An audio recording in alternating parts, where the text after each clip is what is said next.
Welcome to City Church's On-Demand Messages. My name is Josh, and we're so glad that you're tuning in whenever and wherever you're tuning in from. In fact, it's possible that you either stumbled across this online or somebody shared this, and you are leading it maybe for the first time. If you have any questions or want to know more about who we are, we'd love for you to visit our website. In fact, if you can even plan your first visit on our website. If you've got kids, we have a kids ministry specifically for them. You can plan your visit. You can go ahead and check them in, learn more about what that will be like. Maybe a middle or high school student, we've got you covered. And so if you have any questions or anything that we can do for you, please just check out our website. Today's message is going to be very special, and we're thankful that you're tuning in. It'll be anywhere from 25 to 30 minutes. And so if we can do anything for you, please let us know. But enjoy today's message. So we've been in this series for the last few weeks and just talking about this idea that for us, one of the greatest currencies that we have in life is trust. But the way that we live is we live like one of the greatest currencies we have in life is money. And Jesus talks a lot about money and trust, money and our heart. And so the last few weeks, we've been talking about money and how it affects our heart, how it determines so much of our lives. And so in fact, this is how we define trust. That trust is active surrender based on the reliability of God. And so what we've been asking is, what would it look like for us? What would it look like for us to not make the source of our lives money, but to see it as a resource that God has given us and entrusted to us to manage, to serve Him and honor Him. And so this is not a series about, hey, the church needs your money, the church wants your money. Actually, no, the whole idea of money is that not that the church needs your money, the whole idea of money is that Jesus needs your and wants your heart. And so He wants your heart, and finances are so connected to our heart. So we've been talking about it, and it's just been so cool to see. A few weeks ago, so many people took this challenge that for the next 60 days leading up through Christmas, that we are going to trust God with our finances. And it's been so encouraging to see. The question is, though, why? Why would you even do that? Why would you even choose to trust God with your finances? Let me reiterate that question just in a very broad way, but foundational way, is what is your purpose? Because that's your why, as why you would trust God with anything. Well, what's your purpose? Well, when I think about things for some reason that have an intended purpose, but people use them in different ways, I actually go to The Little Mermaid, of all places. I grew up loving the movie The Little Mermaid. Don't ask me why, and don't judge me, although you already have, so here we are. But they remade The Little Mermaid about a year ago, and there's this moment in The Little Mermaid, if you know this, where Ariel brings a fork to Scuttle. And she says, "What is this?" And he says, "It's a dingle hopper." And he says, "It's used to brush your hair." And so as I was thinking about what are things in my life that have an intended purpose but they get used for something else, and I automatically go to this moment where there is this thing that has a specific purpose, and it never gets used for the right purpose because somebody misinterpreted it and said it should be used for something different. I never thought these words would come out of my mouth from stage, but when I get to the end of my life, I don't want to be a dingle hopper. I don't want to have an intended purpose and never walk in it. I don't want to get to the end of my life and realize that I missed it all because I thought I was going after something else. I don't want to be a dingle hopper. You can tweet that, put it on Facebook. I said it. But the question is, then what is your purpose? The fear is that we could go through our whole lives and completely miss it. So here's what we got to do. We got to go back to the manufacturer's original intent. In Genesis, the book of Genesis, chapter 1, the very first book of the Bible, here's what God says to man. He says, "Be fruitful and multiply and fill the earth and subdue it, and have dominion over the fish of the sea and over the birds of the heavens and over every living thing that moves on earth." So God looks at man and He says, here's what I want you to do. I want you to be fruitful. I want you to be fruitful. It literally means to bear fruit. Bear, the process of bearing fruit. Bear means to carry something. So the process of carrying the weight of fruit, this is what He says, is I want you to do this. So God's plan, He says, I'm going to make man in my image and to execute my function. The purpose for our lives is fruitfulness. It's to bear fruit. This is it. And for us, fruitfulness is the power of process. If you understand this, you understand everything. But the problem is that we live in an instant access and instant gratification culture that wants everything right away. So we have no frame of reference for process. We have no frame of reference for process. Unless you are a farmer, you don't fully understand fruitfulness. Because a farmer understands what it means to be fruitful. He understands not the product of fruit, he understands the product of fruitfulness. So think about it. When a farmer, I'm going to do my best farmer impersonation ever, okay? So when a farmer goes to plant something, right? He takes the seed and does some, and he creates a little divot and he places seed in it, and then he covers it up. The question on that day, he covers it up, and you're really impressed with my farming skills, I know, right? But the farmer covers it up, and the question is, when the farmer puts his head down at the end of the night, how does he determine his fruitfulness? How does he determine if the day was fruitful? Because there's not fruit coming up from this. There's no product coming up from this at that time. And he wakes up the next morning, and then he goes and waters it, and he tills it, and he prepares it, and he cares for it, and he puts his head back down at night, and how does he know that he's been fruitful? And then the next day he does the same thing, and the next day and eventually it starts producing a produce, like something comes from it. But for a really long time, this farmer, he understands that fruitfulness is not the product, it's the process. And so many of us, we want the product right away, and we don't get it right away. We change up the process, but the farmer knows that seed plus patience equals and care equals a harvest. But there's a difference. We have to understand there's a difference between fruit and fruitfulness. Fruit is a product. Fruitfulness is the process. And we get so wrapped up in a product and wanting something right away. And when we don't get it, we change the way that we do everything. You see, they are different. Both are important. But wanting fruit without embracing the process of fruitfulness can actually become idolatry. See, fruit is a part of an entire process. Now, we understand this, right? Like some of you are raising toddlers right now. How do I know? Because we have so many toddlers in City Kids. It's crazy. It's a party over there in the toddler room, all right? If you serve in toddlers, can we give them a hand real fast? Okay. But if you are raising a toddler right now, you know that all raising a toddler is puke and attitude, okay? That's all it is. But you show up every day faithfully, knowing that God is going to see that, and eventually the seed that is planted, God is going to use that, and fruit will come of it. But you show up every day consistently. What does this have to do with our finances? Well, here's what Paul says about finances. But right before this passage in 2 Corinthians, Paul talks about determine in your heart what you're going to give, how generous you're going to be. Determine this. And here's what he says. He is God, who supplied seed to the sower, us, and bread for food, will supply and multiply your seed for sowing and increase the harvest of your righteousness. You will be enriched in every way, to be generous in every way, which through us will produce thanksgiving to God. So what God says is this seed right here. The way that Paul talks about our finances is, hey, these things are seeds. And God entrusts the seed to us to plant it and care for it and deposit it and be generous with it. Because what God will do is produce a harvest from that seed if we trust the process. The process of fruitfulness. You see, the call to be fruitful and what we do with our finances are directly connected. How we embrace the process of fruitfulness with our finances will ultimately determine the fruit that is produced from what we have been entrusted. So for the next few moments, I actually just want to show us what Jesus says about what the process looks like, because it's probably not what we think it looks like. So John chapter 15, you can turn there, it's going to be on the screen. Because what we want to ask today is not just how do I trust God with my finances for the next 60 days, but how do I trust that the process that I embrace, that he will take that process and be faithful to produce fruit. So John chapter 15, there is a process to bearing fruit. And so here's what it looks like. John chapter 15, Jesus is talking here, and he says, I am the true vine. We'll just pause there for a second.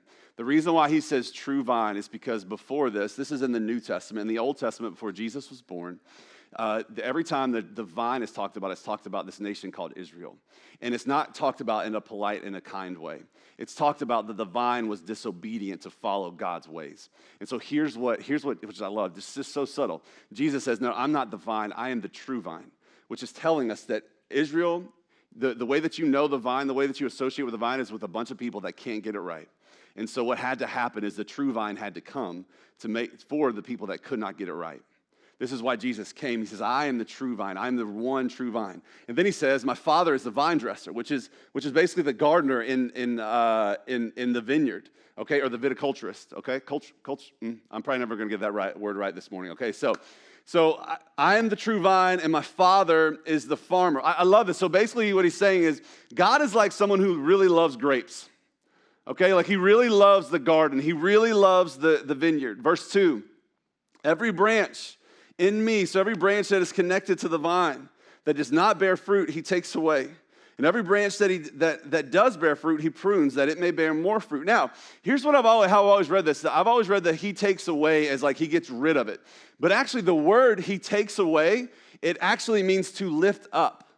And so what a farmer would do in a vineyard, if he was walking along and he saw a branch that was lying on the ground that wasn't producing fruit, he lifts the branch up and places it in another space so that it can actually produce fruit. This shows us the care and the love of the farmer, the love of the vine dresser. Like this shows us how much he cares and he loves, because he says, this branch is in me. It's just not producing fruit. And so I'm going to lift it up so that it can produce fruit. Then he says this. He says that every branch that does bear fruit, which is what we're supposed to do, right? He prunes, which means to cleanse. So every branch that is bearing fruit, every branch that it looks like from the outside is doing exactly what it's supposed to do and honoring God with what it's been entrusted to him, every branch he actually prunes. If you ever see a plant after a gardener is done pruning it, it looks like a disaster. Like it looks like the gardener had the worst day in the world, and he was like, I'm taking it out on the plant, right? It appears like he is attacking the branches. It looks horrible, and it looks like it will never survive. There are things on that branch that look perfectly good, lying all over the ground. It looks barren. Like it looks like it's all scarred up and bleeding. And maybe that's the way you feel right now. Scarred up, attacked, hurting, like you were following God, right? Like I was talking to someone in our church 2 weeks ago. We had this whole cake thing on stage, right? If you were here, it was awesome, and you hated me afterwards. If you weren't here, we talked about cake and our finances and anyways. And so we were talking about really trusting God with our finances. And someone texted me that day and just said, "Hey, thank you for that. I needed that. Like I'm committing today that I'm going to look at what God's entrusted to me differently." And 4 days later, they got a call. They got a call that a procedure that was coming up, they were actually going to have to pay ahead of time, and didn't have the money for it. And it's like, God, I literally just said 4 days ago I was going to trust you with my finances. Now you're going to pull this, But what God saw was the trust. The trust from that person on that day was fruit. And what he does, though, is he still prunes. You see, the gardener doesn't remove anything that was not a loss to keep or a gain to lose. It means that everything that he has cut off had to be cut off of that branch for the branch to reach its full potential. Because here's what happens when you prune. When you take away the fruit, when you take away what it looks like the plant or the branch is bearing, well, then what does the branch have to depend on? Not the fruit, not what it was bearing. It's got to depend back on the vine. Some of you are in a pruning season, and it is challenging and it is difficult. But you've got to know, if you are in Jesus, if you are connected to the vine, what God is doing right now, he's saying, hey, I just want you to trust me more. I just want you to depend on me a little bit more, and a little bit more, and a little bit more, and a little bit more. Because I've got a plan for you and a purpose for you. And you thought what was bearing fruit, the fruit that you bore, can we say that? Fine. The fruit that you bore last week, or last month was the best thing that you've ever done, but I've got better plans for you. But there's going to be a process of pruning. And if you're in that season, I want to encourage you, depend on the vine. Depend on Jesus. Because right now, some of you, it feels like that's all you got. But it's enough. And so, verse 3, so pruning is part of the process. Verse 3, already you are clean because of the word that I have spoken to you. So this is Jesus talking to his disciples saying, hey, you've already been cleansed through the word of God that I've spoken over you. So he says, abide in me, and I in you, as the branch cannot bear fruit by itself unless it abides in the vine. Neither can you unless you abide in me.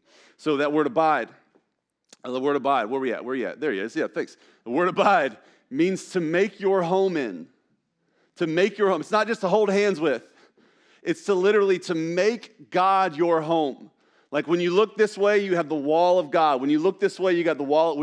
Just so completely surrounded and protected and cared for by the home of God. That's what it says. That's what it means to abide in. It's a very deep and it's a very real word, and it's an intense word that means that takes work. So he says, abide to make your home in. And then he says this, which I love: a branch cannot bear fruit by itself. A branch cannot bear fruit by itself. So I have a branch right here. Okay, I have a branch right here. Here's what I need for us to do. Okay, I need us to focus on the branch as much as you possibly can. Use all your mental energy, okay? And make this thing bear fruit. Just focus, just squinting. Yep, nothing. Nothing? Yeah, the only thing that we can do, can you hold this real fast? Just hold this, just be careful. Okay. The only thing that we can do, the only shot that we've got in this is I've got some grapes here and a stapler. And so just hold it up, please. And so I'm just I can make this thing bear fruit. Here we go.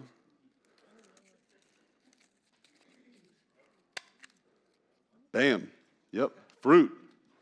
And watch your fingers. Watch your fingers. Fruit. And no, we got more. We got more fruit. I can make more fruit. I can make more fruit. Fruit. Thank you. And we made fruit. We bore fruit. It looks ridiculous. And this is what God says. This is how foolish we look when we try to make fruit on our own. When we try to take credit for anything that God is doing in our life, like, look what I did. This is what we look like. When we talk about our finances and we just start giving so that other people would know that we give, or that we can feel good about ourselves because we did what we're supposed to do, this is what it looks like. This is what it looks like. When we do things, all throughout the Bible, it tells when we do, eventually, we're not going to get to it in John 15, but he says, hey, love one another as I have loved you, right? When we love each other so that we can get something in return, this is what we look like. We look foolish. God's saying, you can't do anything apart from me. So stop trying. That's for you for later. So he says, you can't do it on your own. And then he just makes this incredible promise. Verse 5. And he reminds us, I am the vine, you are the branch. Amazing promise. Whoever abides in me, and I in him, whoever makes their home in me, he it is that bears much fruit. For apart from me, you can do nothing. What if we actually believe this? That without God, I can't do anything. Like if we lived our lives as parents, as employees, what if we lived our lives that said, without God, I can't do anything. There's nothing that can be done without God. Jesus gives us this guarantee. It's a guarantee. I don't have to stress over what fruit I want. If I just remain and abide and make my home in Jesus, everything will come to pass. How do I make the right decisions? My first question is, have you made your home in Jesus? How do I know what to do with the money God entrusts to me? As little as it may seem or as much as it may seem, my first question would not be, well, put it here, put it there. My first question would be, have you made your home in Jesus? Because the process of fruitfulness starts with making our home in Jesus. Because abiding comes before bearing. And yet we were created to bear. Here's what I love. And it continues to go on. And he talks about, like, what does it look like if something's not producing fruit? And then he says these words. He says, my Father is glorified when you bear much fruit. I mean, just this is to the glory of God. But what Jesus does is he shows us this process. And I think it's a process he wants for every single one of our lives. He starts here in verse 5. We're just going to jump to that process. So verse 2, it says, he talks about that you can bear fruit.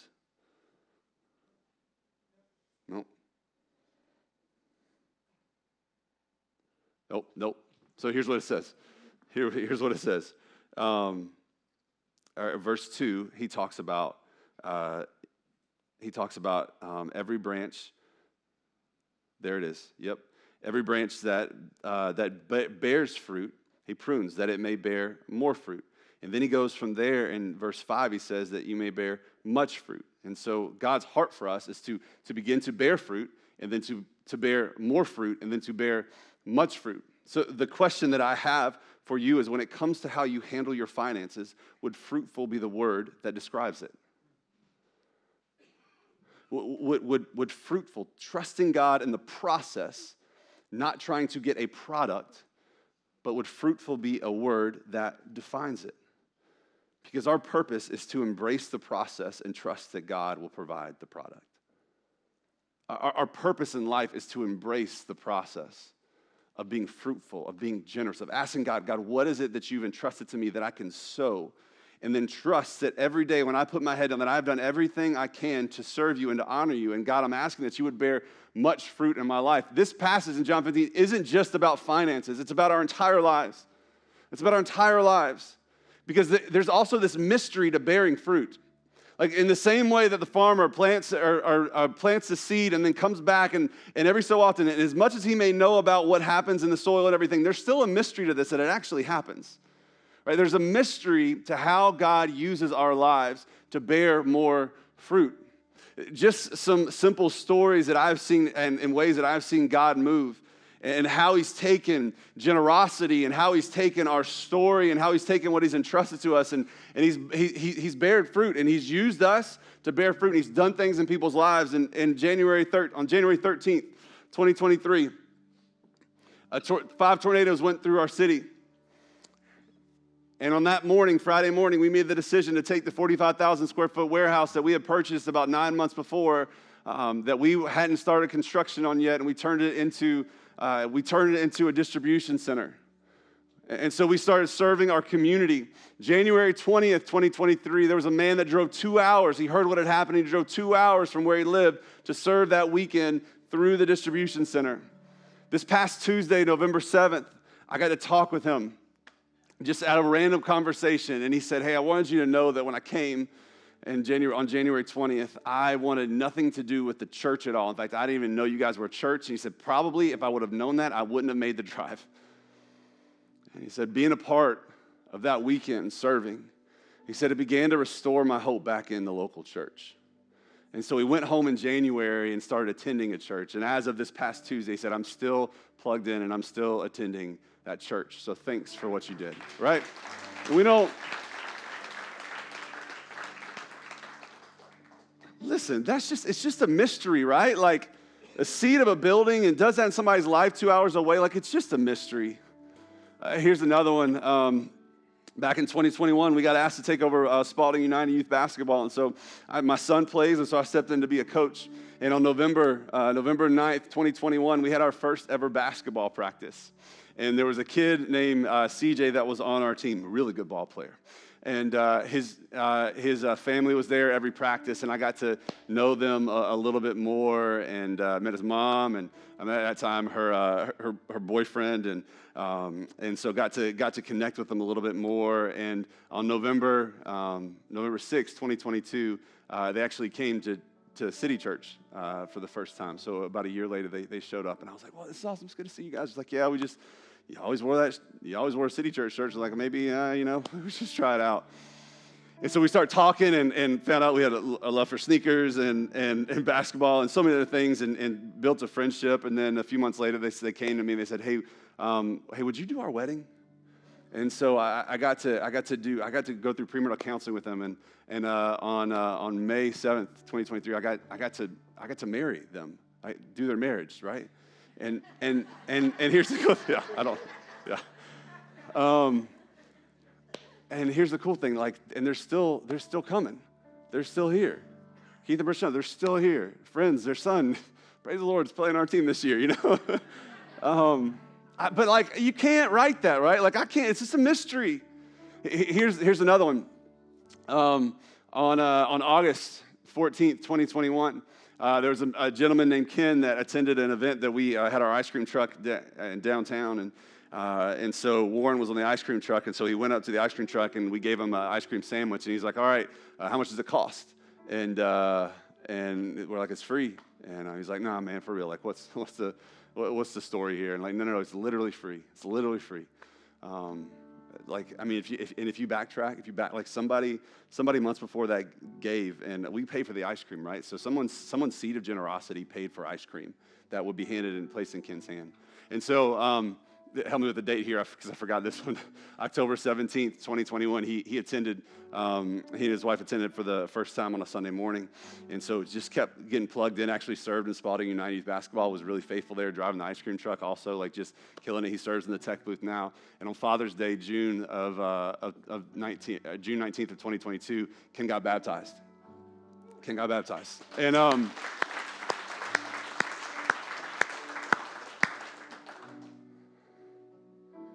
all because of an ice cream sandwich. It's a mystery. I don't know, like, but I do know this.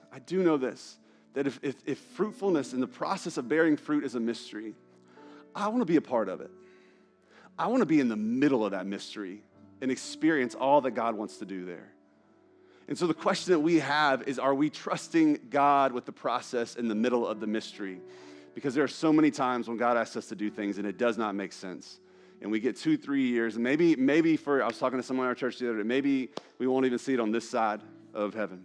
And we won't know what that generosity, what that seed that was sown, what that will do. But we trust in the process and that God will give a product that honors him, and we will bear much fruit. You see, our abiding keeps us in the middle of God's mystery. So the invitation today is to not miss the mystery that God is trying to do in you. Not miss the fruit that he's trying to bear through you. And not to miss the process that he has you in, as hard as it may be, because he's doing something better in you.